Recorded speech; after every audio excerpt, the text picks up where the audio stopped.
আমি কিবা জানিবলৈ হ'লে আমি কিবা শিকিবলৈ হ'লে আমি প্ৰথমতে নিজকে সকলোৰে তলত থ'ব লাগিব তাৰে মহাপুৰুষ মাধৱদেৱে আমাক শিকাইছে এদিন শংকৰ মহাপুৰুষে মাধৱদেৱক সুধিলে যে বৰাৰপুৰ মাধৱ তুমি কোৱাচোন এই পৃথিৱীত তোমাৰ স্থানটো কিমান ডাঙৰ বুলি ভাবা তেতিয়া সুধিছে কৃপালু গুৰুজন তুমি এনেকুৱা কথা মোক কিয় সুধিছা মই কোন হয় নহয় তুমি ক'ব লাগিব যে জগতক কৈ যোৱা তুমি তোমাৰ স্থান পৃথিৱীত কিমান বুলি ভাবা তেতিয়া মহাপুৰুষ মাধৱদেৱে কৈছে কৃপালু গুৰুজন সৰুতকৈ সৰু সৰুতে ভকতি ৰয় এটা বালিচাহি 100 ভাগ কৰিবা কৃপালু গুৰুজন তাৰ আধা ভাগ মই নিজকে কিমান সৰু বুলি কৈছে যিজন মহাপুৰুষে নামঘোষা লিখিছে সেইজন মহাপুৰুষে কৈছে সৰুতকৈ সৰুতে ভকতি ৰয় এটা বালিচাহি 100 ভাগ কৰিবা তাৰ আধা ভাগ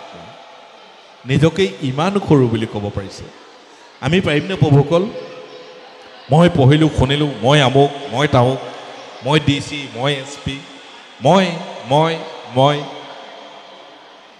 হে প্ৰভুসকল আই মাতৃসকল চকু মেলি থকালৈকে মই চকু মুদাৰ পাছত আমি ক'ব নোৱাৰোঁ মই কোন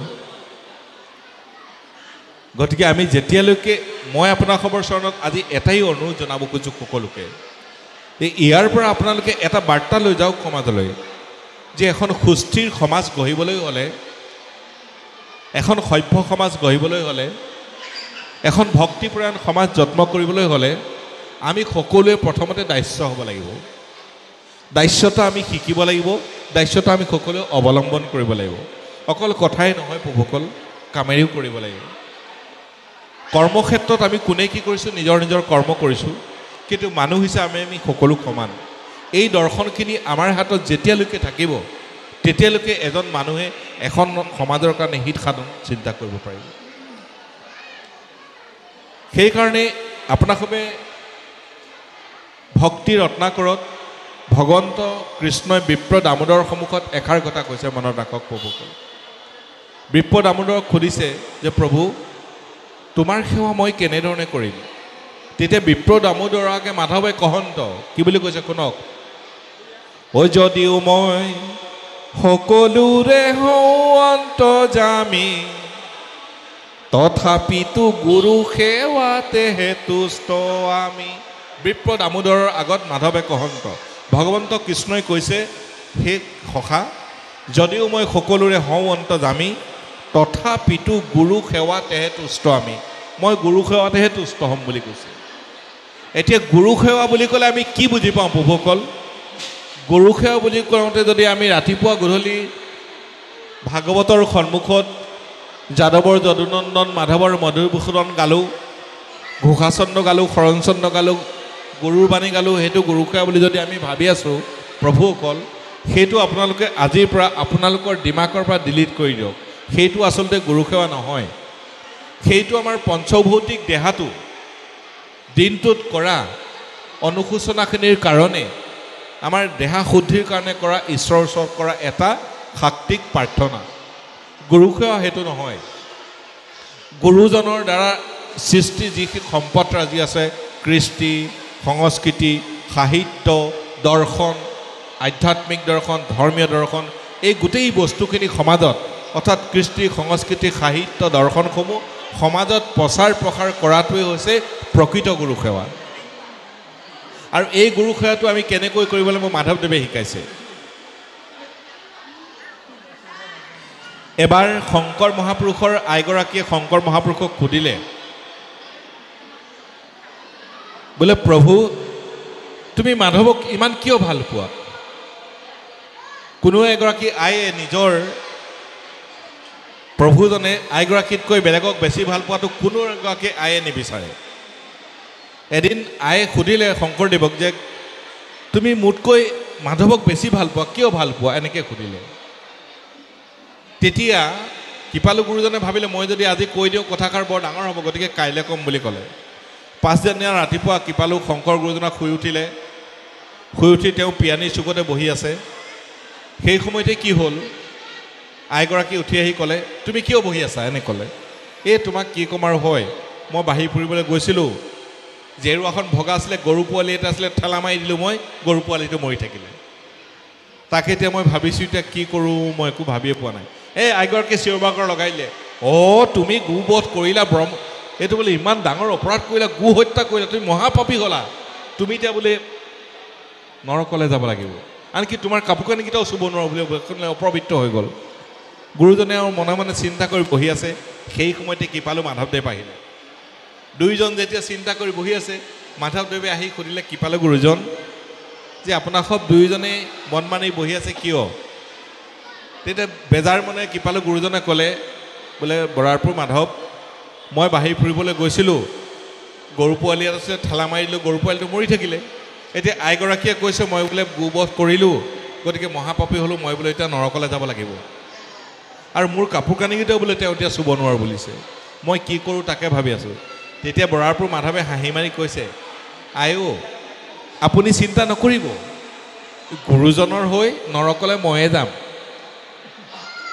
আৰু গুৰুজনৰ সেই অপবিত্ৰ কাপোৰকেইটা ময়ে ধুম আপুনি চিন্তা নকৰিব তেতিয়া গুৰুজনে মিচিকিয়ে হাঁহি আইগৰাকীক কৈছে শুনিলা মোৰ কাৰণে নৰকলৈ যাবলৈ তেওঁ ৰেডি হৈ আছে তুমিতো মোৰ এই কাপোৰকেইটাও নুচুওঁ বুলি ক'লা এতিয়া তুমি কোৱাচোন মই তোমাক বেছি ভাল পাব লাগে নে মাধৱক বেছি ভাল এইটো হৈছে মাধৱদেৱৰ গুৰু সেৱা আমি কিন্তু প্ৰভুসকল আমি আজি একবিংশ শতিকাৰ বিজ্ঞান আৰু প্ৰযুক্তিবিদ্যাৰ যুগৰ মানুহ আমি ইমান ধৰ্ম দৰ্শন জনাৰ পাছত আমি ঈশ্বৰৰ হৈ আমি কোনে কি কাম কৰিছোঁ কওকচোন কোনেও কৰা নাই ৰাতিপুৱা শুই উঠিছোঁ কেনেকৈ মই হওঁ মোৰ হ'ব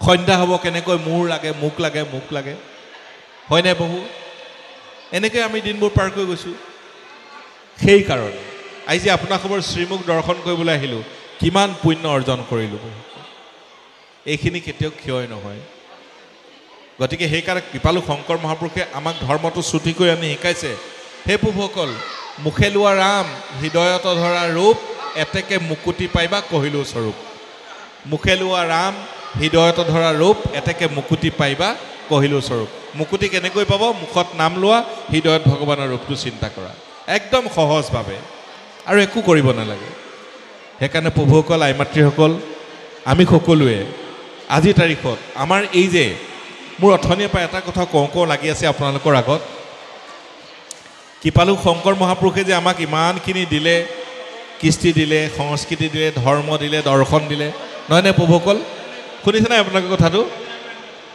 বাৰে বাৰে কৈ আছোঁ শংকৰ মহাপুৰুষ আমাৰ অসমলৈ নহা হ'লে আমি হয়তো আজি ধৰ্ম দৰ্শনটো নাপালোঁ হ'লে ন প্ৰভু গতিকে আমি এইটো চেগতে আজি আপোনালোকৰ নপুখুৰী গাঁৱত শংকৰ মহাপুৰুষক আমি সকলোৱে এবাৰ একদম হৃদয়ৰ পৰা সকলোৱে স্মৰণ কৰোঁচোন আহক হয়নে প্ৰভুসকল কৰোঁনে বাৰু কৰোঁনে কওকচোন সকলো একেবাৰতে জয় জগতগুৰু শ্ৰীমন্ত শংকৰদেৱৰ জয়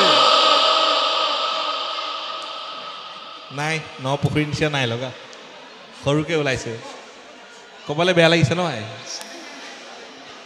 লাজ নকৰিব লাজৰ ভয় পৰিহৰি ডাকি বোলা জয় জগতগুৰু শ্ৰীমন্ত শংকৰদেৱৰ জয় মৰিগাঁৱলৈকে নাই শুনা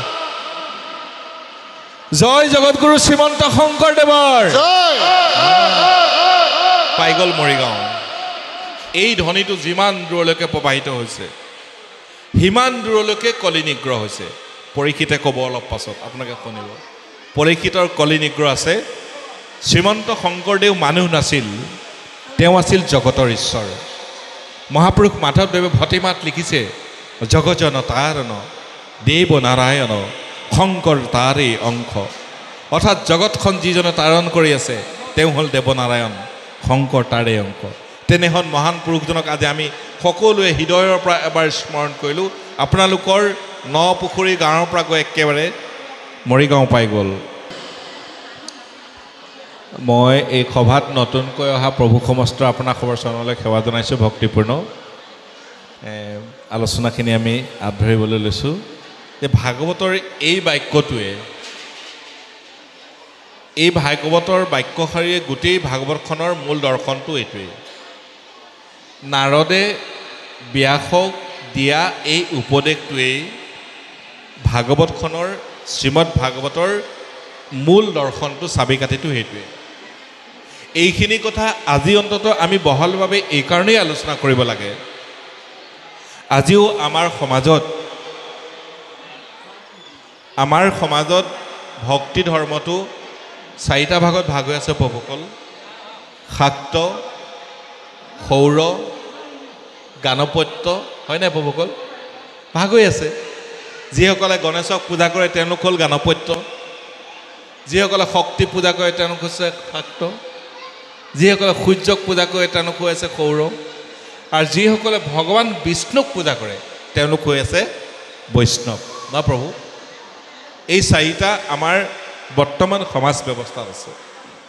কিন্তু এই গোটেই 4টা ধৰ্মৰ, গোটেই 4টা অংশৰ মূল তন্ত্ৰটো মহাপুৰুষে শ্ৰীমদ ভাগৱতৰ প্ৰথম স্কন্ধত সেইটো কাৰণে দিছে। আৰু এই কথাখিনি আপোনাসৱে মোক কোৱা বা মই আপোনালোকক কোৱা কথা নহয়। নাৰদে কৈছে, মহামুনি নাৰদ, তেখেতক দেৱৰ্ষি বুলি কোৱা হয়। মহামুনি নাৰদৰ আন এটা নাম দেৱৰ্ষি, শ্ৰেষ্ঠ পাৰিষদ, হয়নে প্ৰভু? বিষ্ণুৰ অংশ অৱতাৰ। তেওঁ কৈছে এই 4টা কথা। ও নাৰদ অৱততি শুনা মহামুনি ব্যাস, তুমি সে কৰিলা সবে জগত কনাশ। ব্যাসেতো ভাগৱত লিখিলে, জগত কেনেকৈ নাশ কৰিলে? উত্তৰটো দিছে, ও নিৰন্তৰে পশুৰলো ৱাইলা তুমি প্ৰাণ, নাহি মন্দ কৰ্ম আৰ ইহাৰ সমান। অৰ্থাৎ তুমি পশু পক্ষী মাৰিবলৈ শিকালা। কেনেকৈ? এই যে কালি পৰহি দুৰ্গা পূজা গ'ল প্ৰভুসকল, হয়নে? গোটেই অসমত লক্ষ লক্ষ জীৱ জন্তু দুৰ্গাৰ আগত বলি দিয়া হ'ল, হয়নে প্ৰভুসকল? আমি আজি 21 শতিকাৰৰ সভ্য যুগৰ, বিজ্ঞানৰ যুগৰ মানুহ। আমি বাৰু ভাগৱত দৰ্শনটো আমি পঢ়িব নোৱাৰোঁনে? অধ্যয়ন কৰিব নোৱাৰোঁনে? ভাগৱতৰ কথাকেইটা আমি বিশ্লেষণ কৰিব নোৱাৰোঁনে? শংকৰ মহাপুৰুষৰ দিনত বাৰু নাছিল সেই ব্যৱস্থা। অন্ততঃ আমি সেইকণটো কথা আমি আলোচনা কৰিব পাৰোঁ। এইকণেই হৈছে গুৰু সেৱা। এই কথাখিনি যিসকল প্ৰভুসকলে জানে, যিসকল আই মাতৃসকলে জানে, আপোনালোকে আপোনালোকৰ জেগাত গৈ সেইখিনি আলোচনা কৰক। যে নাৰদে কৈছে যে পশু বলি দিয়াটো পাপ কথা, হয়নে প্ৰভু? আপোনাসৱে হয়তো সকলোৱে গৈছে ভাৰতৰ বিভিন্ন ঠাইত। মই এবাৰ ভাৰতত কলিকতাত মই দুৰ্গা পূজাৰ সময়ত গৈছিলোঁ, এটা কামত গৈছিলোঁ, এখন সভালৈ গৈছিলোঁ ভাগ ল'বলৈ। সেইখন কলিকতাত যিটো ৰূপ দেখিলোঁ মই তাত 3 দিনত, তেতিয়া মই ভবা নাই যে আমি আজি যুগৰ মানুহ নিচিনা ভবা নাই। গতিকে আজিৰ তাৰিখতো মানুহে ইমান বলি বিধানৰ ব্যৱস্থা আছে। কিন্তু আজিৰ পৰা 600 বছৰ আছে কৃপালু শংকৰ মহাপুৰুষে অসম মুলুকত আৱিৰ্ভাৱ হৈ আমাৰ মানুহখিনিক, অসমৰ জাতি জনগোষ্ঠীৰ মানুহসকলক প্ৰথমতে এক কৰিছে, হয়নে প্ৰভুসকল? গোটেই যিমান সম্প্ৰদায় মানুহ আছিলে সকলোকে লগ লগাই আনিছে। এইজন নগা নহয়, আজিৰ পৰা তেওঁ নৰোত্তম আতৈ হ'ল। এইজন মিচিং নহয়, তেওঁ নৰহৰি আতৈ হ'ল, হয়নে প্ৰভু? এইজন গাৰো নহয়, আজিৰ পৰা তেওঁ গাৰো বুলি নেমাতিবা, তেওঁ গোবিন্দ আতৈ হ'ল। এইজন কৈৱত্ৰ নহয়, কৈৱত্ৰ বুলি নেমাতিবা, তেওঁ আজিৰ পৰা পুনানন্দ আতৈ বুলি মাতিবা। এইদৰে গোটেই 12টা জাতিৰ 12টা সম্প্ৰদায়ৰ মানুহক লগ লগাই বৰ্ণ বৈষম্যহীন সমাজ কৃপালু গুৰুজনে আজিৰ পৰা প্ৰায় 600 বছৰৰ আগতেই অসমত প্ৰতিষ্ঠা কৰিলে। তাৰপাছত এই মানুহখিনিক ঈশ্বৰৰ সৈতে পৰিচয় কৰাই দিবলৈ যত্ন কৰিলে। ঈশ্বৰ পৰিচয় কৰাই দিবৰ কাৰণে প্ৰথমতে ঈশ্বৰ জ্ঞান ক'ত পাব? ভাগৱতত পাব। ভাগৱতখন কেনেকৈ আছে বোলে? সংস্কৃতত আছে। এই যুগৰ মানুহেতো সংস্কৃত নাজানিব, গতিকে ভাগৱতখন সংস্কৃতৰ পৰা আনি অসমীয়ালৈ অনুবাদ কৰিলে। নহ'লে আজি আমি ভাগৱত পঢ়িবই নোৱাৰিলোহেঁতেন। সেইটো শংকৰ মহাপুৰুষৰে আমাক দিয়া অৱদান, হয় নাই প্ৰভু? তাৰপিছত ঈশ্বৰ জ্ঞান পোৱাৰ পাছত, ঈশ্বৰ জ্ঞান পাবলৈ হ'লে প্ৰাপ্তি হ'লে, এজন ল'ৰা যদি সদায় স্কুললৈ গৈ আছে, তেওঁ যদি নাম নলগায়, তেওঁক পৰীক্ষা দিবলৈও নিদিয়ে, একেটো ক্লাছতে পঢ়িব। গতিকে এডমিশ্যন লোৱাৰ ব্যৱস্থা কৰিলে। এডমিশ্যনটো হ'ল কি? শৰণ। যেতিয়ালৈকে শৰণ গ্ৰহণ নকৰে তেতিয়ালৈকে তেওঁ সেইখন বিদ্যালয়ৰ ছাত্ৰ নহ'ল। শৰণত যেতিয়া তেওঁ শৰণ ৰাখি যেতিয়া অভ্যাস কৰিলে, শৰণটো অভ্যাস কৰাৰ পাছত যে পৰিপক্ক হ'ল, তাৰপাছত তেওঁ ঈশ্বৰক ভজনা কৰিবলৈ শিকালে। ভজন দিয়াৰ ব্যৱস্থা কৰিলে হয়নে প্ৰভুসকল শৰণ ভজন দিয়াৰ পাছত যেতিয়া সেইজন পৰিপক্ক হৈ গ'ল সেইজন ঈশ্বৰৰ ওচৰলৈ কেনেকৈ যাব পৰাব সেই ৰাস্তাটো দেখাই দিলে একমনে খৰা শৰীৰ ধ্যান বৈকুণ্ঠ নামে আছে মহাথান বৈকুণ্ঠ পৰিচয় কোৱাই দিলে বৈকুণ্ঠ কেনেকৈ সৃষ্টি পাব বৈকুণ্ঠ কোনে দেখিছে তেওঁ নিজেই বৈকুণ্ঠ সৃষ্টি কৰি চিহ্নযাত্ৰা ভাওনাৰ সৃষ্টি কৰি সপ্ত বৈকুণ্ঠৰ চিহ্ন আঁকি দেখাই দিলে এইখনেই বৈকুণ্ঠ তেওঁ যদি ভগৱান নাছিলেই তেওঁ সপ্ত বৈকুণ্ঠ কেনেকৈ চিনি পালে মই যদি আপোনালোকৰ নপুখুৰী গাঁৱলৈ নাহিলোহেঁতেন মই নপুখুৰী গাঁৱৰ বিষয়ে মই কাইলৈ মৰিগাঁৱত কেনেকৈ বৰ্ণনা দিলোঁ হ'লে হয়নে প্ৰভুসকল তেওঁ যদি ঈশ্বৰ নাছিলেই সপ্ত বৈকুণ্ঠ দেখাই নাছিলে কেনেকৈ তেওঁ সপ্ত বৈকুণ্ঠৰ চিহ্ন আঁকি দিলে এই গোটেইখিনি অংক কৰিলে আপোনালোকে গম পাব যে কৃপালু শংকৰ মহাপুৰুষ আমাৰ কাৰণে আশীৰ্বাদ আমাৰ অসমীয়া জাতি জনগোষ্ঠীৰ মানুহৰ কাৰণে আমাৰ অতি সৌভাগ্যৱান যে আমাৰ এইখন পৃথিৱীত আহি শংকৰ মহাপুৰুষ আৱিৰ্ভাৱ হ'ল আৰু তেখেতক গোটেই ধৰণটো আগবঢ়াই দিবৰ কাৰণে তেখেতৰ প্ৰপন্ন শিষ্য মহাপুৰুষ মাধৱদেৱ আহিল মাধৱদেৱ নহ'লেতো ধৰ্মটোতো এনেকৈ আছিলে তিনিটা ভৰি ওপৰত থিয় হৈ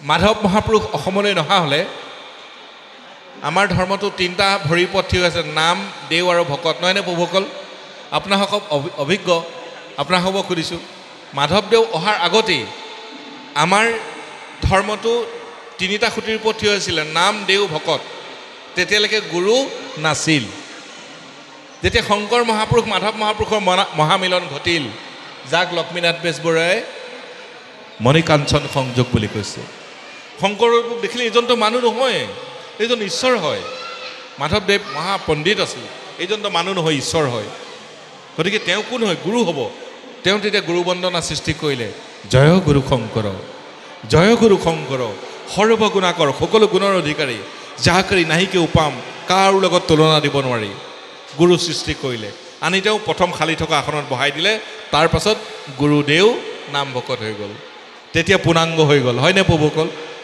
গতিকে সেইজন মহাপুৰুষ শংকৰদেৱ এইজন মহাপুৰুষ মাধৱদেৱৰ আমি শিষ্য হ'বলৈ পাইছোঁ গতিকে আমি সকলো ভাগ্যৱান প্ৰভুসকল আই মাতৃসকল আমাৰ আটাইতকৈ ডাঙৰ কথা এজন মানুহক যিমানখিনি প্ৰয়োজন ঈশ্বৰে আমাক সকলো দিছে কোনোবাই যদি ভাবে আপোনালোকে যে ঈশ্বৰে আমাক কি দিছে এবাৰ আপোনালোকে গৈ চিকিৎসালয়লৈ যাব চকু নথকাবিলাকে ঈশ্বৰ খেপিয়াই ফুৰিছে হে প্ৰভু মোৰ যদি চকুকেইটা থকা হ'লে মই আৰু একোৱেই নালাগে কিন্তু আমাকতো ঈশ্বৰে চকু দিছে নহয় প্ৰভুসকল এইদৰে ঈশ্বৰে আমাক পূৰ্ণাংগ মানৱ কৰি দিছে আমাৰ এটাই কাম কেৱল আমি গুৰু সেৱা কৰিব লাগে গুৰু সেৱা কি গুৰুজনৰ সংস্কৃতি দৰ্শন ধৰ্ম দৰ্শনখিনিক আমি অকণমান আগুৱাই নিব লাগে সকলোৰে লগত তাত আমি তৰ্কাতৰ্কি কৰিব নাপায় তৰ্কাতৰ্কি কৰিব নালাগে এই কথাষাৰ কোনে কৈছে মহাপুৰুষ মাধৱদেৱে কৈছে আমি ভাবোঁ মোৰ ধৰ্মটো ভাল আমাৰ খেলটো ভাল মাহেকীয়াটো ভাল কোনোবাই কয় আমুকটো ভাল নহয় প্ৰভুসকল সেইটো কথা নহয়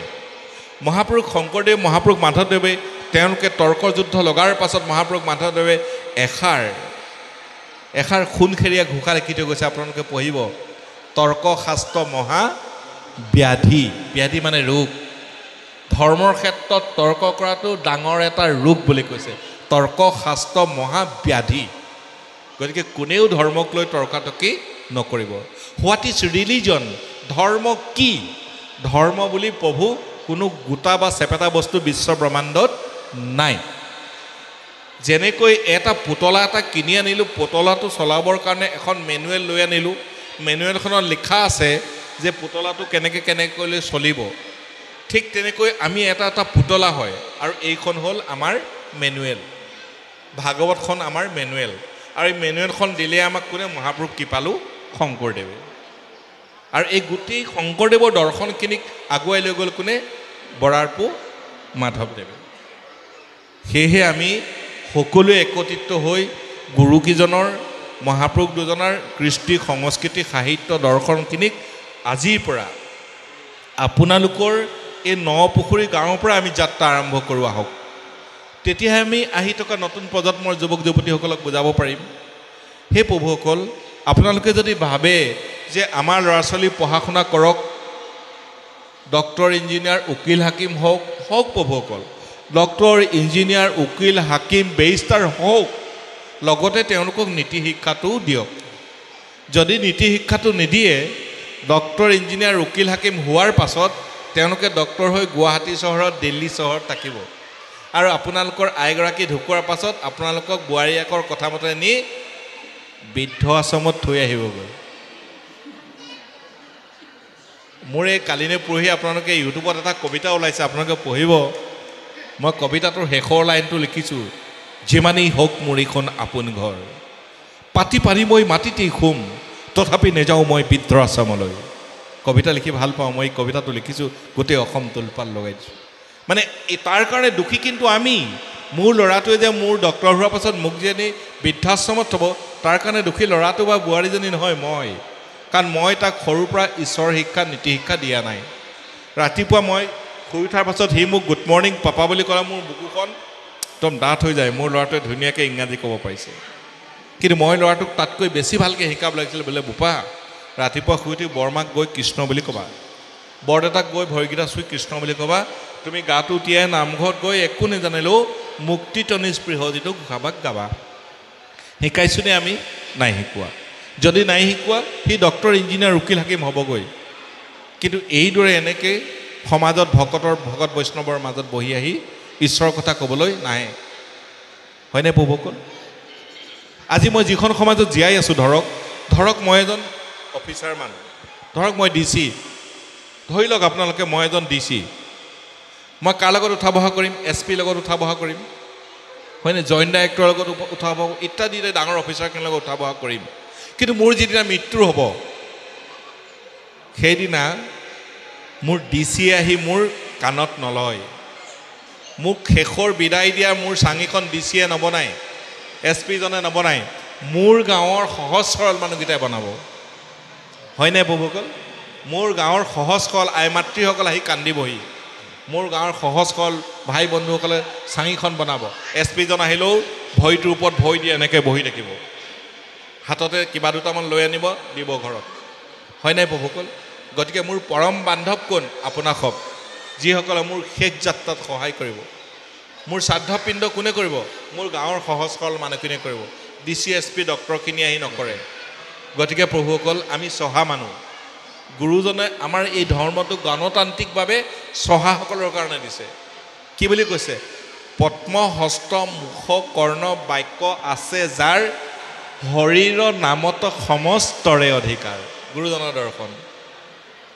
হস্ত পদ্ম মুখ কৰ্ণ বাক্য আছে যাৰ হৰিৰ নামত সমস্তৰে অধিকাৰ সকলোৱে সমান অধিকাৰ বোলে এওঁৱে পাঠেকি এওঁৱে গাব পাৰিব এওঁৱে নামাচাৰ্যত এওঁৱে গাব পাৰিব সেইটো গুৰুজনৰ ধৰ্মত নাই হয়নে প্ৰভু গুৰুজনে কৈছে স্ত্ৰী বাল্য বৃদ্ধ সমস্তৰে অধিকাৰ চাণ্ডালকো কৰে নামে তখনে অধাৰ এই হ'ল গুৰুজনৰ দৰ্শন গতিকে আমি গুৰুজনক যদি প্ৰভুসকল সঁচা অন্তৰে ভাল পাওঁ আৰু ইমান মূল্যৱান আমাক এটা ধৰ্ম গুৰুজনে আমাৰ হাতত দিছে আপোনাৰ সবে চাওক শ্ৰীমন্ত শংকৰ গুৰুজনাৰ পৃথিৱীৰ অদ্বিতীয় গুৰু কিয় জানেনে ভাৰতবৰ্ষৰ নিচিনা 268খন দেশ লগ লাগি পৃথিৱী হৈছে মই এটা আৰ্টিকুলত পঢ়িছিলোঁ there are 268 countries all over the world just like for our India ভাৰতবৰ্ষৰ নিচিনা 268খন দেশ আছে হয়নে প্ৰভুসকল তাত কিমান ধৰ্মগুৰু আছে কিন্তু শংকৰদেৱৰ প্ৰথমজন গুৰু যিজনে ইমানখিনি ৰচনা কৰিছে সৃষ্টি কৰিছে খ্ৰীষ্টান ধৰ্মৰ যিজন গুৰু তেওঁ এটা বাক্যও নিজে লিখা নাই হয়নে প্ৰভুসকল বাইবেলখন তেওঁ কৈছে কোনোবাই লিখি গৈছে ইছলাম ধৰ্মৰ ইমান বিশ্ববিখ্যাত গুৰু হজৰত মহম্মদে এটাও লিখা নাই তেওঁ কৈ গৈছে বেলেগে লিখিছে কিন্তু শংকৰ মহাপুৰুষে নিজ হাতে কীৰ্তন লিখিছে নিজ হাতে দশম শাস্ত্ৰ লিখিছে চকুৰি বৰগীত লিখিছে হয়নে প্ৰভু ছখন ভাওনা সৃষ্টি কৰিছে হয়নে প্ৰভুসকল আজি শংকৰদেৱ জন্ম হৈছে 1449 খ্ৰীষ্টাব্দ আৰু বিশ্বৰ শ্ৰেষ্ঠ নাট্যকাৰ যিজন জন্ম হৈছে তেওঁ 1700 শতিকাত তেওঁক আজিকালি নাট্যকাৰ বুলি ক'লে গোটেই বিশ্বব্ৰহ্মাণ্ডই কাক চিনি পায় বাৰু প্ৰভুসকল কওকচোন কাক চিনি পায় বিশ্বৰ শ্ৰেষ্ঠ নাট্যকাৰ বুলি ক'লে কওকচোন কওকচোন শ্ৰেষ্ঠ নাট্যকাৰ বুলি কাক কয় কিন্তু সেইজনে গ্ৰন্থত লিখিছে Sankardev is the founder of drama academy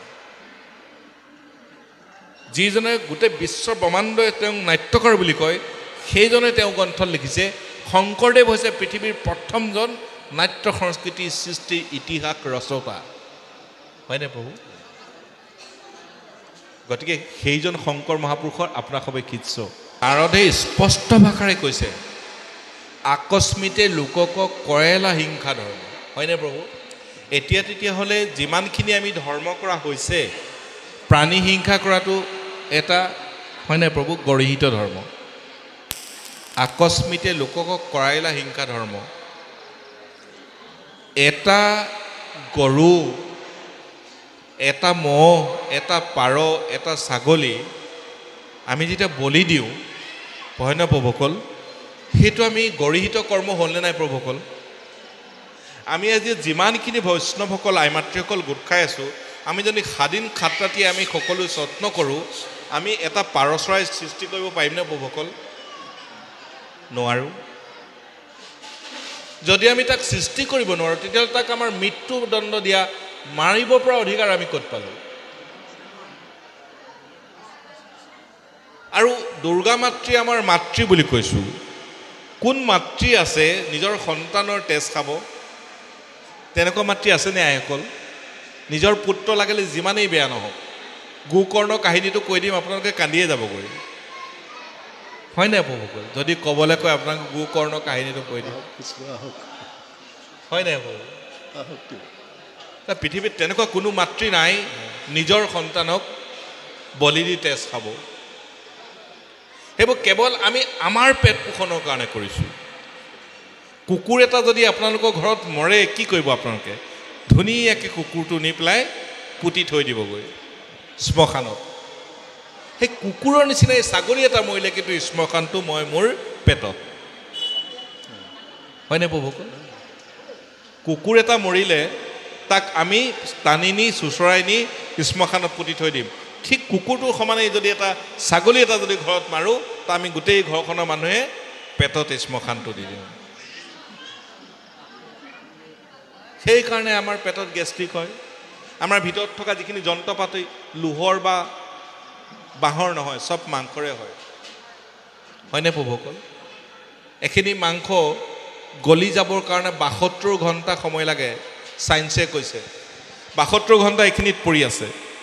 আপোনালোকৰ ঘৰৰ চুকত যদি ৭২ ঘণ্টা মাংস এখিনি পেলাই থয়, কিমান বেয়া গন্ধ ওলাব। সেইখিনি আমি পেটত লৈ আছোঁ। হয়নে? মাংস ময়ো খাম, যদি খালোহেঁতেন তামোলৰ নিচিনা গছত লাগি থকা হ'লে খালোঁ হ'লে। মাংস খাবৰ কাৰণেতো আমি এটা জন্তু, কিবা এটা জীৱ জন্তু মাৰিব লাগিব ন। যদি আমি সিহঁতক আমি জন্ম দিয়া অধিকাৰ নাই, সিহঁতক যদি আমি সৃষ্টি কৰিব নোৱাৰোঁ, মৰাৰ অধিকাৰ আমাক কোনে দিলে? তে গণতন্ত্ৰটো ক'ত থাকিলে? গুৰুজনৰ ধৰ্মটোৱে, মহাপুৰুষজনৰ ধৰ্মটোৰ মূল দৰ্শনটো হ'ল সেইটো। যেনেকৈ অলপ আগতে আপোনালোকক কাহিনীটো কৈছোঁ, বুদ্ধ ধৰ্মৰ মূল মন্ত্ৰটো হৈছে কি? যে দুখীজনৰ লগত দুখী হ'বা, সুখীজনৰ লগত সুখী হ'বা। গুৰুজনৰ ধৰ্মটোৰ মূল দৰ্শনটো হ'ল যে কি? প্ৰাণী হিংসা নকৰিবা। গুৰুজনৰ ধৰ্মটোৰ মূল দৰ্শনটো হৈছে যে কেতিয়াও প্ৰাণী হিংসা কৰিব নাপায়। আৰু সেইকাৰণে এজন গ্ৰীক দাৰ্শনিক পণ্ডিতে লিখিছে, আপোনালোকে নিশ্চয় পঢ়িছে চাগে এইবিলাক গ্ৰন্থ, তাত তেওঁ লিখিছে যে পৃথিৱীৰ সৰ্বশ্ৰেষ্ঠ সংস্কৃতিটো ইণ্ডিয়া সংস্কৃতি। পৃথিৱীৰ সৰ্বশ্ৰেষ্ঠ সংস্কৃতিটোৰ নাম হৈছে বোলে Indian culture is the best culture all over the world. বিশ্বৰ আটাইতকৈ সৰ্বশ্ৰেষ্ঠ ভাল সংস্কৃতিটো বোলে ইণ্ডিয়াত আছে। কি বোলে? কৃষ্ণ সংস্কৃতি। কৃষ্ণ সংস্কৃতিটো বিশ্বৰ সৰ্বশ্ৰেষ্ঠ সংস্কৃতি। আৰু সেই সংস্কৃতিটো আমাক কোনে দিলে? কৃপালু গুৰুজনে দিলে। কৃপালু গুৰুজন নোহোৱাতেনে আমি কৃষ্ণ সংস্কৃতিটো নাপালোঁ। কাৰণ শ্ৰীমদ ভাগৱতৰ ১০ম স্কন্ধত ভগৱন্ত কৃষ্ণৰ জন্মৰ পৰা একেবাৰে তেওঁ বৈকুণ্ঠ প্ৰয়াণলৈকে, হয়নে প্ৰভু? ১০ম স্কন্ধৰ ৩টা ভাগত লিখিছে গুৰুজনে। আদি দশম, আদি দশমত ক'ৰ পৰা আৰম্ভ কৰিছে? অ ব্ৰহ্মায়ে পাৰ্থিলা পৃথিৱীৰ দেখি ত্ৰাস, লৈলা দেৱী দৈৱকী উদৰত হৰিবাস। হয়নে প্ৰভু? তাৰপৰা আৰম্ভ কৰিছে। ব্ৰহ্মাই পাৰ্থিলা পৃথিৱীৰ দেখি ত্ৰাস, লৈলা দেৱী দৈৱকী উদৰত হৰিবাস। তাৰপৰা আৰম্ভ কৰিছে। অৰ্থাৎ ব্ৰহ্মাই আৰম্ভ কৰিছে হে প্ৰভু তুমি জগতলৈ আহা দৈৱকীৰ ঘৰত তেওঁ তেতিয়া গৰ্ভত স্থিতি লৈছে তাৰ পৰা একেবাৰে ব্যাধৰ হাতত তেওঁ প্ৰাণ যোৱালৈকে বৈকুণ্ঠৰ পয়নলৈকে দশম স্কন্ধত 3টা ভাগত গুৰুজনে আমাক দিলে পঢ়িব আপোনালোকে কেলে কৈছোঁ জানে প্ৰভুসকল আজি কিছুদিনৰ আগতে যোৱা বছৰৰ কথা মই এজেগাত ৰাস উদ্বোধন কৰিবলৈ গৈছিলোঁ অসমৰ খুব নামী জেগা এইটো উদ্বোধন কৰাৰ আগতে বিশিষ্ট অতিথি এজনে একাষাৰ কৈছে তেওঁ কোনোবা এখন হায়াৰ ছেকেণ্ডেৰীৰ প্ৰফেচাৰ হয় তেওঁ ৰাসৰ সম্পৰ্কে যিকেইটা কথা কৈছে প্ৰভু মই মানে চান্দালনীয়ে যেনেকৈ ইন্দ্ৰ পূজা কৰোঁতে পানীত ডুব মাৰিছিলে মোৰ তেনেকৈ ডুব মাৰিবলৈ মন গৈছে ৰাসৰ সম্পৰ্কে কৈছে তেখেতে এজন কলেজৰ যদি প্ৰবক্তা হয় ৰাসৰ সম্পৰ্কে সেই প্ৰভুকৰ ৰাস মানে কি জানেনে আপোনালোকে ৰাসৰ সময়ত কৃষ্ণৰ বয়স কিমান আছিলে জানে বাৎসল্য বুলি লিখিছে শব্দটো বাৎসল্য মানে কি শিশু 7 বছৰ বয়স কৃষ্ণৰ বয়স তেতিয়া 7 বছৰ 7 বছৰীয়া শিশু এটাই মানুহৰ দৈহিক সম্পৰ্ক স্থাপন কৰিব পাৰে জানো প্ৰভুসকল মাতৃসকল ৰাসৰ সম্পৰ্কে যদি আপোনালোকে ভালকৈ জানিব বিচাৰে শ্ৰীমদ ভাগৱতৰ একাদশ স্কন্ধৰ 29, 30 আৰু 31 3টা অধ্যায় পঢ়িব আপোনালোকে তাত ৰাস মানে কি লিখা আছে ৰাস ক'ৰ পৰা আহিছে শ্ৰীৰামচন্দ্ৰ যেতিয়া বনবাসলৈ যাব ওলাইছে প্ৰভু শ্ৰীৰামচন্দ্ৰ যেতিয়া বনবাসলৈ গৈছে তেতিয়া ঋষিমুনিসকলে তেওঁক এইটো তেতা যুগৰ কথা কৈ আছোঁ ঋষিমুনিসকলে আগবাঢ়ি ধৰিলে হে প্ৰভু তুমি কৈকেয়ী কুমন্থনাত তুমি বনবাসলৈ যাব লগা হৈছে তুমি আচলতে তুমি এই ৰাজ্যৰ তুমি যুৱৰাজ অদূৰ ভৱিষ্যতে ৰজা গতিকে তুমি প্ৰভু বনবাসলৈ যাব নালাগে ঋষিমুনিসকলে কৈছে যে তুমি বনবাসলৈ যাব নালাগে তুমি 14 বছৰ আমাৰ আশ্ৰমত থাকা তোমাক আমি ৰজাৰ দৰে পালন কৰিম তোমাক আমি স্বামী শুশ্ৰূষা কৰাৰ কৰিম ঋষিমুনিসকলে শ্ৰীৰামচন্দ্ৰৰ ভৰিত ধৰি নমস্কাৰ কৰিছিল তেতিয়া শ্ৰীৰামচন্দ্ৰই কৈছে হে প্ৰভুসকল মই মাতৃৰ কথা মতে মই বনলৈ অহা নাই মই বনলৈ আহিছোঁ কিয় জানেনে মই পৃথিৱীলৈ অহা কাৰণ আছে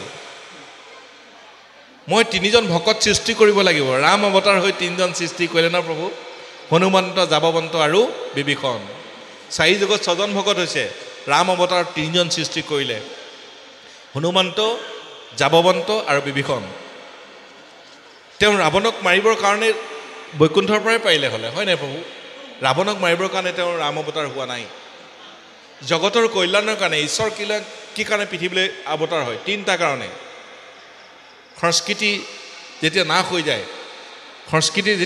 যায় সংস্কৃতি প্ৰতিষ্ঠা কৰিবলৈ দুষ্কৃতি নাশ কৰি সংস্কৃতি প্ৰতিষ্ঠা কৰি ভকতক উদ্ধাৰৰ কাৰণে তেওঁ পৃথিৱীলৈ অৱতাৰ হয় হয়নে প্ৰভু সেইদৰে এবাৰ দুবাৰকৈ পৃথিৱীলৈ 24 বাৰ অৱতাৰ হৈছে গতিকে মই যিখিনি কাৰণে অৱতাৰ হৈছোঁ সেইখিনি কাম কৰিবলৈ দিয়া নহয় প্ৰভু তোমাক আমি স্বামীৰ দৰে শুশ্ৰূষা কৰিব বিচাৰোঁ তেতিয়া তেওঁ শ্ৰীৰামচন্দ্ৰই কথা দিছে হে প্ৰভুসকল হে ভক্তসকল তোমালোকে মোক স্বামীৰ দৰেই পাবা তোমালোকে এটা যুগ অপেক্ষা কৰিব লাগিব দাপৰ যুগত যেতিয়া মই কৃষ্ণ হৈ অৱতাৰ হ'ম যোৱা তোমালোকে সকলোকে বৃন্দাবনত গোপী হৈ তোমালোকে জন্ম হ'বাগৈ তাত তোমালোকে মোক লগ পাবা কেনেকৈ লগ পাম আপোনাক কেনেকৈ চিনি পাম ঠিক ৰাসৰ আগতেই কাত্যায়নী ব্ৰত পাব তেতিয়া মোক বাঁহী মোৰ বংশীৰণীত তোমালোকে মোক তাত লগ পাবা যোৱা এটা বছৰ এটা যুগৰ উপেক্ষা কৰিছে ভক্তসকলে হয় নাই প্ৰভুসকল এতিয়া আমি গোপী বুলি ক'লে মাইকী মানুহ বুলি ধৰি লওঁ সেই প্ৰভুসকল গোপী মানে মাইকী মানুহ নহয়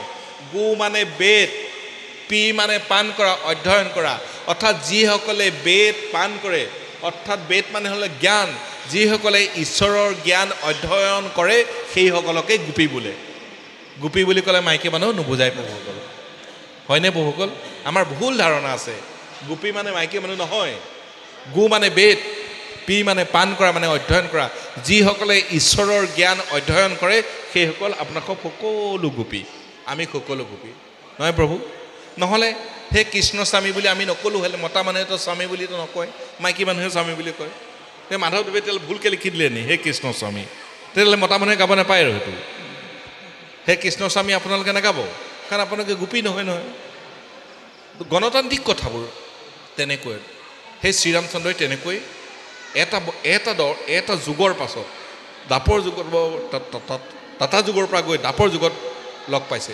এই হ'ল ৰাস। ৰাসৰ সম্পৰ্কে যেতিয়া ভুল ব্যাখ্যা দি দিয়া হয়, সেইটো আমাৰ আহি থকা নতুন প্ৰজন্মৰ কাৰণে এটা বেয়া মেছেজ গুচি যায়, হয়নে প্ৰভু? এখন সভাত সত্ৰাধিকাৰক এজন বৈষ্ণৱে প্ৰশ্ন কৰিলে, যেনেকৈ আজি এজন প্ৰভুৱে মোক কেইবাটাও প্ৰশ্ন কৰিছিলে। প্ৰশ্নকেইটা যথাযোগ্য আমি আলোচনা কৰিবলৈ যত্ন কৰিছোঁ। এজনে মোক প্ৰশ্ন এটা কৰিছে, তেখেতৰ যিটো প্ৰশ্ন, মই তেতিয়া কৈছোঁ প্ৰশ্নবোৰ এনেকুৱা হ'ব লাগে যিবোৰৰ পৰা কিবা এটা সৃষ্টি হয় আহি থকা নতুন সমাজে। যিটো প্ৰশ্নৰ পৰা যে দ্ৰৌপদীয়ে বস্ত্ৰটো কিয় পালে, দ্ৰৌপদীক ভগৱন্ত কৃষ্ণই বস্ত্ৰ কিয় দিলে, তেওঁ যে দ্ৰৌপদীয়ে বস্ত্ৰ বিচৰাৰ লগে লগে দিলে, বেলেগক দিব জানো? নিদিয়ে। কেলে দিয়ে? সেই কথাষাৰে মই উদাহৰণ এটা দিব গৈছিলোঁ। এটা ল'ৰাই সুন্দৰ ভাষণ দিছে, মানুহজনে কৈছে মোৰে ল'ৰা হোৱা হ'লে কেনেকৈ হ'ব হে তোমাৰ ল'ৰা? তুমি যদি ল'ৰাটোক ABCD শিকাইছা, কিন্তু তেওঁক আখৰকেইটাৰ লগতে ঈশ্বৰ পৰিচয় কৈ দিয়া নাই, ভগৱন্ত কৃষ্ণক চিনাকি কৰে নাই, গুৰু চিনাকি কৰে নাই, আমাৰ কৃষ্টি সংস্কৃতি চিনাকি কৰে নাই, সাহিত্য দৰ্শনৰ সম্পৰ্কে চিনাকি কৰি দিয়া নাই। অসমততো সাহিত্য দৰ্শন বহুত আছে নহয় প্ৰভুসকল। লক্ষ্মীনাথ বেজবৰুৱাৰ পৰা পথাৰৰ কবি ৰাম গগৈলৈকে গোটেই সাহিত্যই ভৰপূৰ কৰি থৈ গৈছে অসমীয়া সমাজখন। শংকৰদেৱৰ পৰা অনিত্যদেৱলৈকে গোটেই গুৰুসকলে গোটেই অসম আমাৰ ধৰ্মীয় দৰ্শনটো ভৰ্তি কৰি থৈ গৈছে, হয়নে প্ৰভুসকল? একেবাৰে লক্ষ্মীনাথ বেজবৰুৱাৰ আমাৰ কি কয়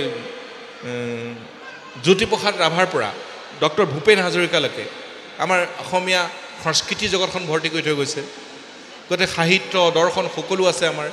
আমি কেৱল মাত্ৰ সকলোৱে আলোচনা কৰিলে হ'ল, আহি থকা নতুন পুৰুষসকলক এইখিনি কথা বুজালেই হ'ল, তেতিয়া ভাগৱত দৰ্শনটো বুজি পাই যাব। তাৰ আগতে আমি কি কৰিব লাগিব? এই যে নাৰদে কোৱা কথাখিনি, নাৰদে কৈছে, হে ব্যাসদেৱ, তোমাৰ ভুলটো এইখিনিতে, তুমি সাধাৰণ ভুল এটা কৰিলা, আকস্মিতে লোকক কৰাইলা হিংসা ধৰ্ম।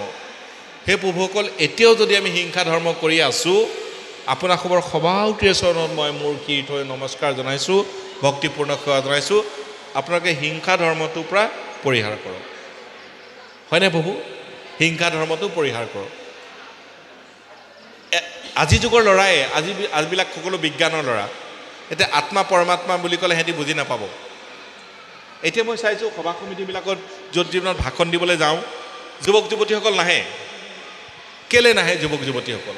কেলে নাহে বুলি আমি প্ৰশ্ন কৰিলে নহ'ব, কেলে নাহে, হয়নে প্ৰভুসকল? আমি বৃদ্ধকেইজন আহোঁ, কথা বতৰা পাতোঁ, আইসকল আহোঁ, কিন্তু যুৱক যুৱতীসকল নাহে। কাৰণ মাক বাপেকে সেইখিনি দিয়া নাই, আমি দিব লাগিব, হয়নে প্ৰভু? আৰু যুৱক যুৱতীসকলে ভাল পোৱাকৈ কথাখিনি ক'ব লাগিব। বহুত মানুহ আছে আহিব, এগালমান সংস্কৃত শ্লোক মাতি দিব। মই এতিয়া ধৰি লওক গোটেইখিনি সংস্কৃত শ্লোক মাতি দিওঁ, আপোনালোকে বুজি পাবনে প্ৰভুসকল? নাপায়। আমাৰ সমাজত সংস্কৃত জনা মানুহ নাই, আমি খুব 1% মানুহে আছোঁ। আমাৰ সংস্কৃত নাজানো নহয় প্ৰভু, খুব বেছি 2% মানুহে জানে। গতিকে আমি সংস্কৃত শ্লোকখিনি মতাতকৈ সৰল ভাষাত, এতিয়া আত্মা কাক বোলে? ধৰক সেইখিনিতে এজোপা কঁঠাল গছ আছিলে, ভাপকৈ কঁঠাল এটা পৰি গ'ল, পকা কঁঠাল এটা পৰি গ'ল। কাণখনে শুনিলে কি হৈছে বোলে, চকুকেইটা চালে দেখিলে কঁঠাল এটা পৰি গ'ল। মনটোৱে ক'লে ব'ল বোলে লৈ আনোগে। ভৰিকেইটাই গুচি গ'ল, কঁঠালটো হাতখনে বুটলি ল'লে, লৈ আনিলে। খাবৰ সময়তে গোটেইকেইটাৰ মাজত কাজিয়া হৈছে, হয়নে বহু? প্ৰথমতে কৈছে, কাণে কৈছে মই প্ৰথম শুনিছোঁ, গতিকে প্ৰথম ভাগটো মই পাওঁ। চকুৱে কৈছে তুমি শুনিছিলাহে, মই প্ৰথম দেখিছোঁ, গতিকে মই ভাগটো পাওঁ। মনটোৱে কৈছে নহয়, তুমি দেখিলে কি হ'ব, মই মন গ'লে কাৰণে আহিলোঁ, মই গৈছোঁ কাৰণে আহিলোঁ। ভৰিকেইটাই কৈছে নহয়, মই গ'লোঁ কাৰণে সেইখিনি পালোঁ। হাতে কৈছে নহয়, মই উঠাই, গোটেইকেইটাৰ মানে ইন্দ্ৰিয়ৰ মাজত লাগিল কাজিয়া। সেই সময়তে আহিল প্ৰভুসকল, আত্মাটো আহিল। আত্মাই কৈছে নহয়, সকলোতকৈ আগত মই পাম। কিয়? যে তোমালোকৰ গোটেইকেইটা ইন্দ্ৰিয়ক পৰিচালনা কৰি আছোঁ মই। ইন্দ্ৰিয়কেইটা কৈছে তুমি কোন? বোলে মোক চিনি নোপোৱা, মোৰ নাম বোলে আত্মা। তে ইন্দ্ৰিয়কেইটা ক'লে তোমাক আমি দেখাও নাই, চিনিও নাপাওঁ, দৰকাৰ নাই, তুমি গুচি যোৱা। তেতিয়া আত্মাই ক'লে ঠিক আছে মই গুচি যাওঁ। বোলে গুচি যোৱা, সাৱধান, কিন্তু মই গুচি গ'লে কিন্তু তোমাৰ চকুৱে কাম নকৰিব, কাণে কাম নকৰিব, হাতে কাম নকৰিব, ভৰিয়ে কাম নকৰিব। গতিকে মই গুচি যাম। গুচি যোৱা। ঠিক সেই সময়তে আত্মাটো ওলাই যাবলৈ লৈছে। আত্মাটো ওলাই যাবলৈ ল'লে আমাৰ অৱস্থাটো কেনেকুৱা হ'ব প্ৰভুসকল? কেনেকুৱা হ'ব আমাৰ আত্মাটো? তেনেকুৱা এটা পৰিস্থিতি হৈছে। তেতিয়া যেতিয়া কাণে নুশুনা হৈ গৈছে, চকুৰে নেদেখা হৈ গৈছে, মনে কাম নকৰা হৈছে, তেতিয়া কৈছে নহয় নহয় তুমি থাকা। তাৰমানে সেইটোৱে হ'ল আত্মা।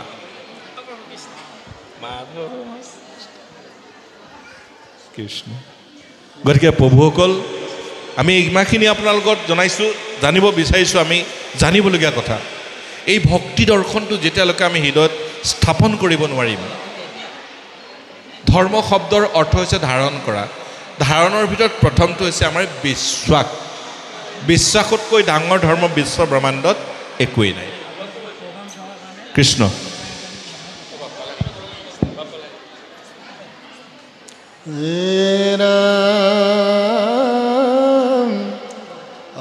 স্বভাৱে লম্পট বিষয়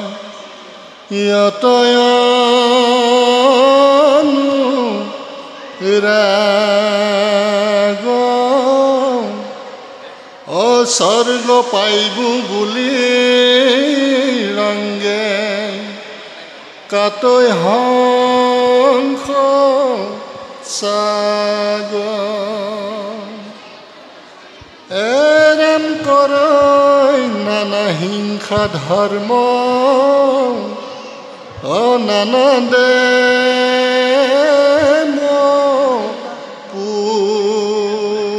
পূজয় পুণ্যক্ষয় ভৈলে দুনাই নৰক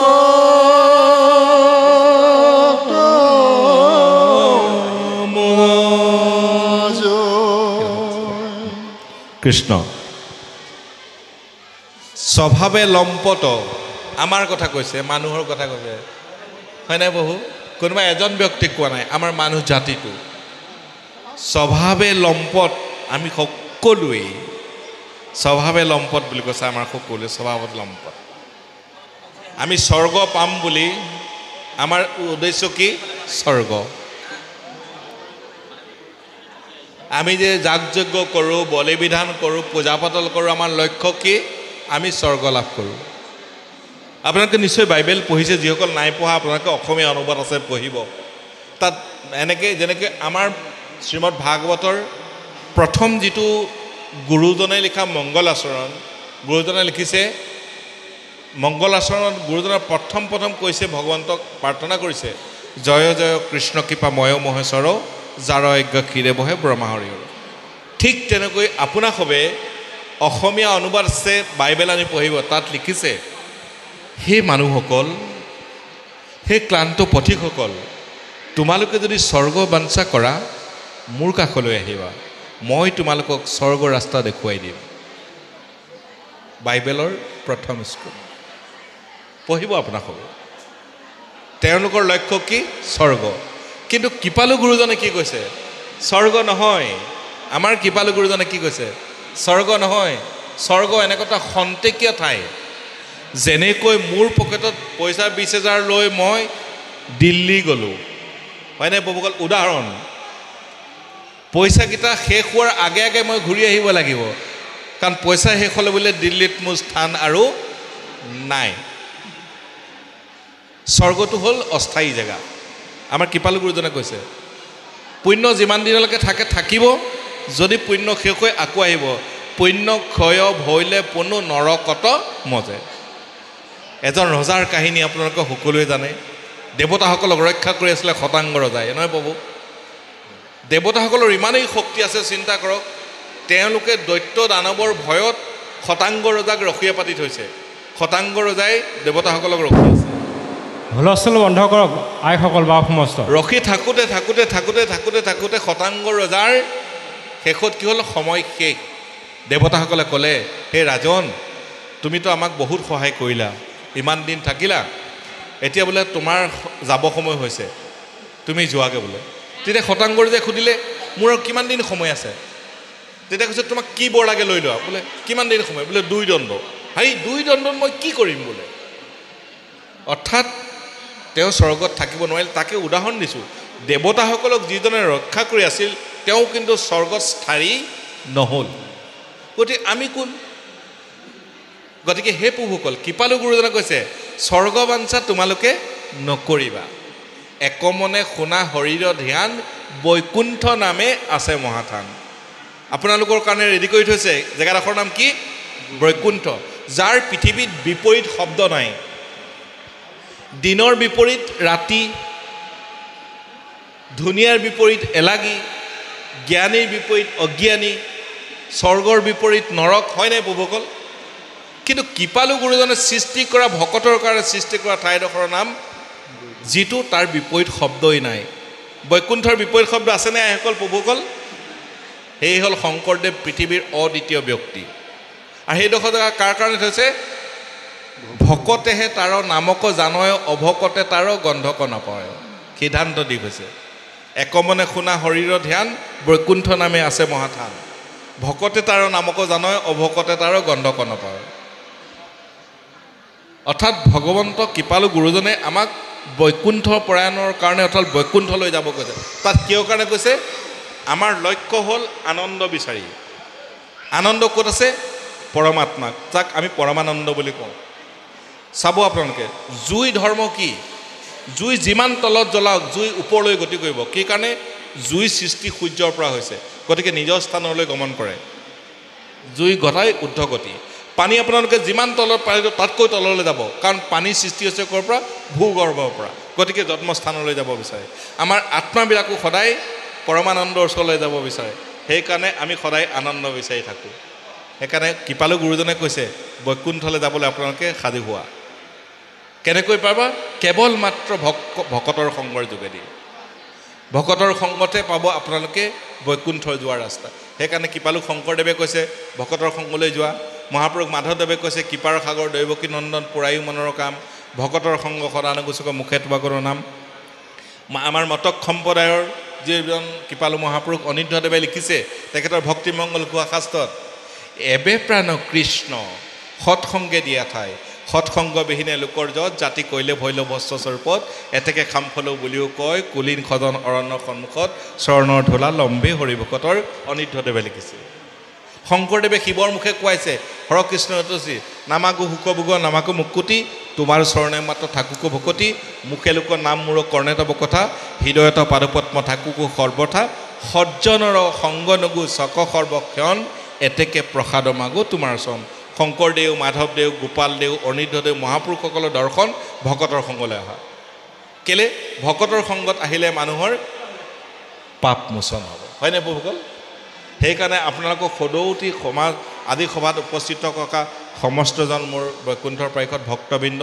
ইবেলাৰ বজধামৰ গোপীশ্বৰী পাই মাতৃসকল যুৱ বন্ধুসকল সকলোকে আপোনালোকক সেৱা জনাইছোঁ আপোনালোকৰ ইয়াৰ পৰা এটা যে বাৰ্তা যাওক আমি অহনিশে যেতিয়াই পাৰোঁ আমি ভক্তৰ সংগলৈ যাবলৈ যত্ন কৰিব লাগে আমাৰ যিবিলাক বদ অভ্যাস আছে বোলে আজি প্ৰাণজিতৰ ঘৰত নাম হৈছে এই বোলে তেওঁ বোলে মোৰ ঘৰলৈ আহে মই নাযাওঁ আমাৰ তেনেকুৱা কিছুমান স্বভাৱ আছে প্ৰাণজিতে নাম তেওঁ কাৰণে পতা নাই থানডোখৰহে দিছে এইডোখৰ তাত ঈশ্বৰৰ কথা পাতিবলৈ আমাক সুবিধা দিছে হয় নাই প্ৰভুসকল গতিকে আমি সকলো ঈশ্বৰৰ নাম শুনিবলৈ যাব লাগে আৰু এই যে এই কথাষাৰ ক'লে আমি স্বভাৱে লম্পট এই লম্পট স্বভাৱটো কেতিয়া আমাৰ নাইকিয়া হ'ব যেতিয়া আমি হৰি কথা শুনিম সেইকাৰণে মহাপুৰুষ মাধৱদেৱে কৈছে কৰ্ণপথে ভকতৰ হিয়াত পৱশ হৰি দু মানে বেয়া বাসনা মানে স্বভাৱ কাণেদি ঈশ্বৰৰ নাম অন্তৰত সোমালে অন্তৰত থকা বেয়া স্বভাৱবোৰ লাহে লাহে লাহে লাহে লাহে লাহে লাহে লাহে কমি যাব নাইকিয়া নহয় কিন্তু কোনোবাই যদি কয় বোলে মোৰ খং নাই জানিব সেইজন মিছলীয়া মানুহ